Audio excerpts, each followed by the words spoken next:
Hello, namaskar. Good morning. It's 5 a.m. It's 30th of December today.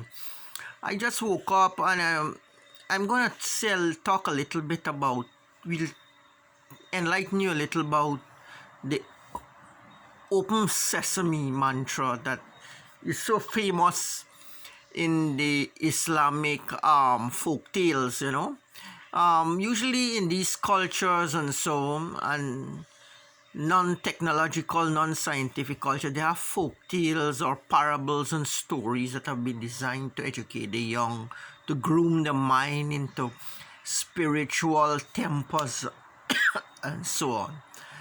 And in Islam, or rather in these Middle Eastern countries and Asian countries that have been influenced by Islam, they have been using a system of mantra in their own words, in their own language. Like in Aramaic language, they have the word Maranatha. It means come to me, come to me. And by practicing Maranatha, you can feel the Spirit of Christ and Jesus coming to you.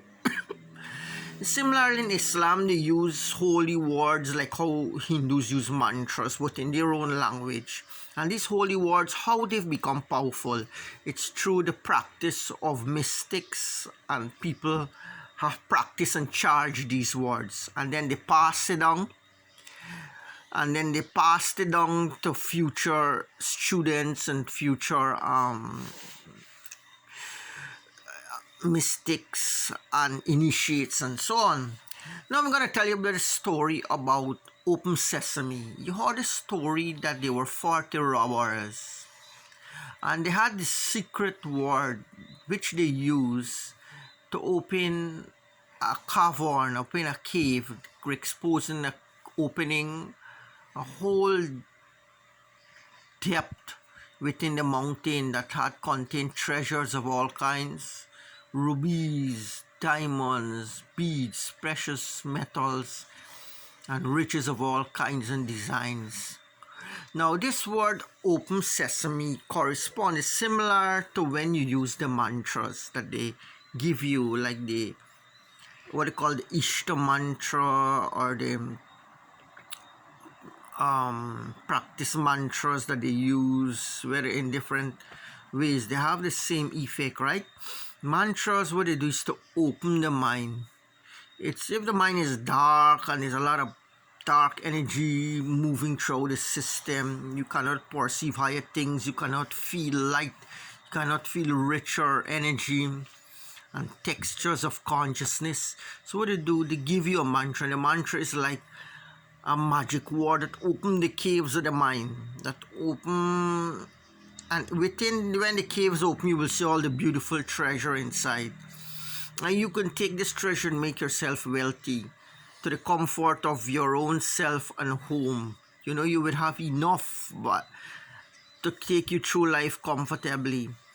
But if you were to expose this word, this secret word, open sesame, to somebody who is not deserving, like even a relative, a sister or a brother or a family friend, they can misuse this word, and it has been so in tradition. People have misused spiritual symbols like the swastika or magic words to gain powers, charisma, power, and control over lesser beings and smaller consciousness and so on. So people have been dabbling in the occult, have been dabbling in mysticism. So there's a lot of tests and trials before you gain these powers and these words and secret formulas and so on. But if you do reveal these techniques in an unauthorized way to a relative or a family due to attachment and feelings and so on, it might not work in many cases, or it might have bad consequences, since the teacher has to give each student a technique depending on their samskaras, depending on their nature. So not everybody get the same mantras. For example, in my school, my church. Now everybody get the same mantras. We all think we get the same, but it's not the same. People can know what you need, what kind of mantra you need for your own growth at this point in time, and they give you differently.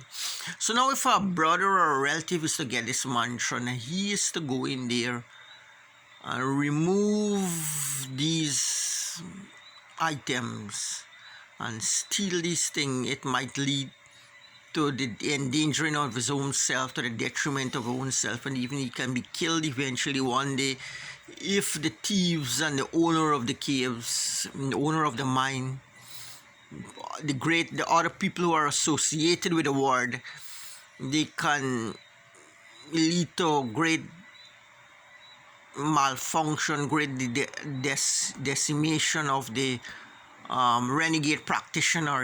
He might find himself in juxtapositions that might not be comfortable for his existence, and so on. So the secret ward is often protected and guarded by many gatekeepers, many protectors, many watchers and sentries carrying maces, spears, even in the astral plane. So even in the physical realm, if you get the physical treasure, if you go higher and higher to get more, or deeper in the cave, one day the owners of the cave might catch you there, and you might not be able to return to the physical world. So this is one explanation of the folk tale, the Alibaba and 40 Thieves story with the open sesame. Open sesame, the cave of the mine opens, and when the caves open, you see all the wonderful treasure that is in the mine. All the faculties that the human has. So much talent, so much genius, so much things he can do for humanity. And as time goes on and the human entity continues to live, he will make more and more contribution. So infinite is the potential of the mind, and more creativity. As years and years go by, technology is improving, things are more and more new things are coming. The old is going away and the new is coming. So much for the technology of the mind using mantras like open sesame. Namaskar.